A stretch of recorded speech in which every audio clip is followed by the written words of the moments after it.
just look at the differences. Rio Abajo Aviary began their operations in 1993.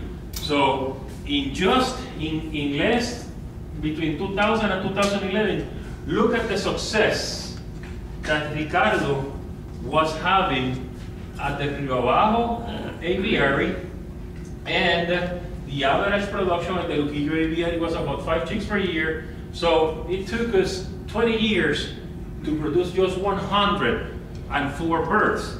But working together, that is changing.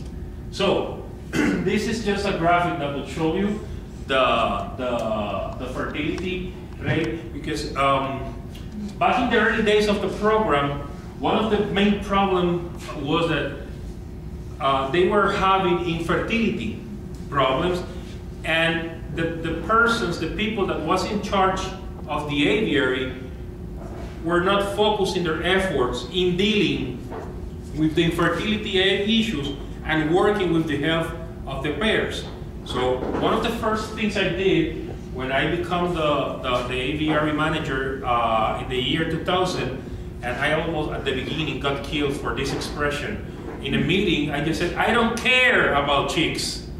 And they look at me like, he's got mad, he's crazy. And I said, no, I don't care. I don't care about chicks.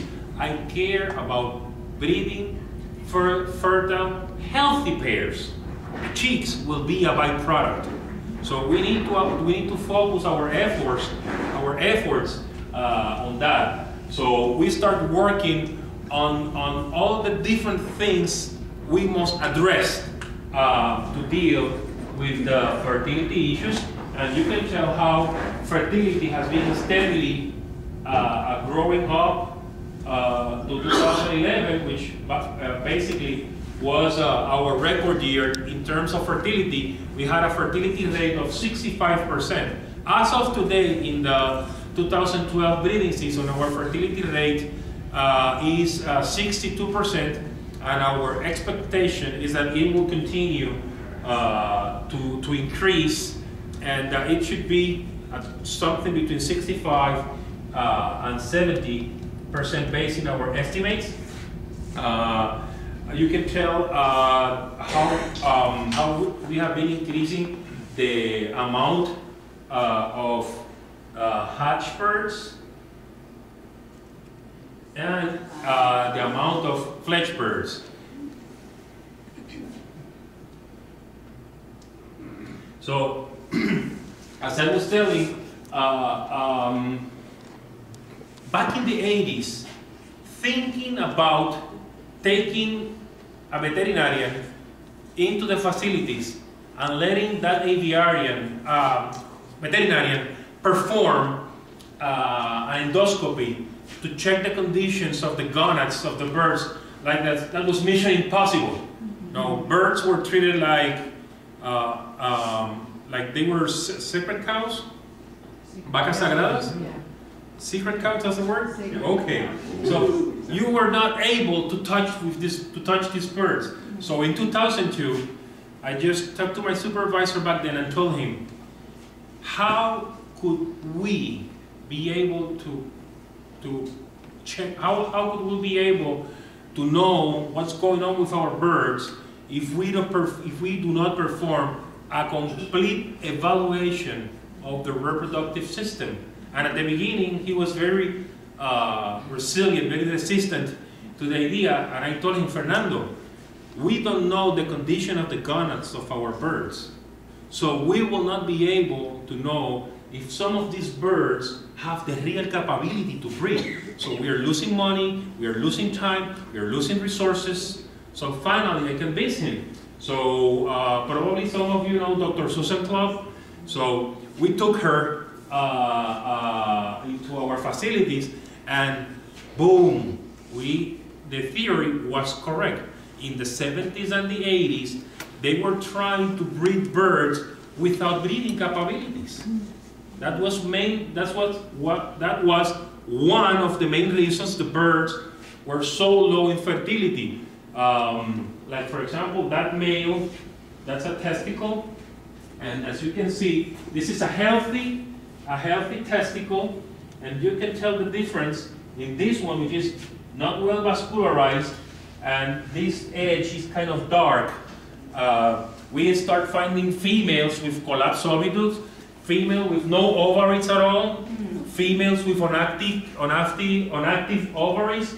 So we start finding all sorts of different physiological situations with our birds, and this was one of the most important tools to help us address the fertility issues with the parrots.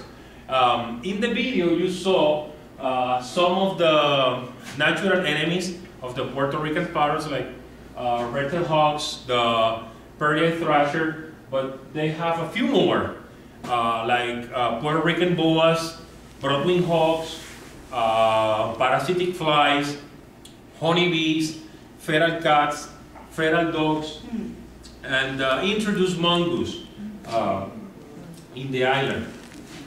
When we moved to the new facilities, when we were at the old facilities, one of the advantages was that we were located at the top of the rainforest, like a little, if I remember correctly, like about 3,200 feet above sea level. It was a cold environment, humid environment, so the altitude and the temperature provided a buffer zone against Puerto Rican boas and against the parasitic flies. Now that we are located in a better facility, we have more space to deal with the marital issues of our pairs. Like, we have more space to start dealing with our birds, and we can spread them within the natural history of the forest. But we have other hurdles, like the parasitic flies.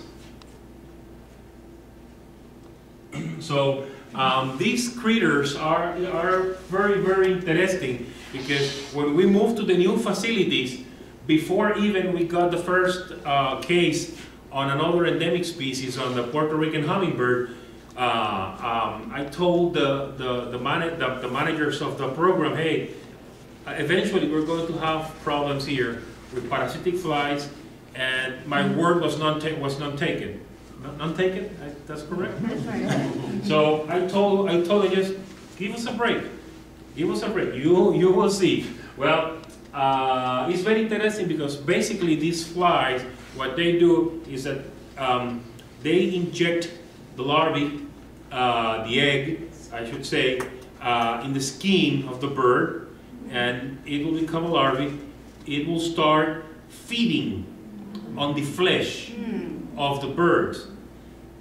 The bird will not die, because at the same time the maggot is feeding on the muscle tissue, is releasing an analgesic substance. So they are not feeling that they are literally eaten alive. So we have seen cases of parrots that have been just living like nothing's going on, with 20, 27, 30 larvae growing all over their bodies. And brace yourselves, because I want to show you a very interesting video and how we deal with this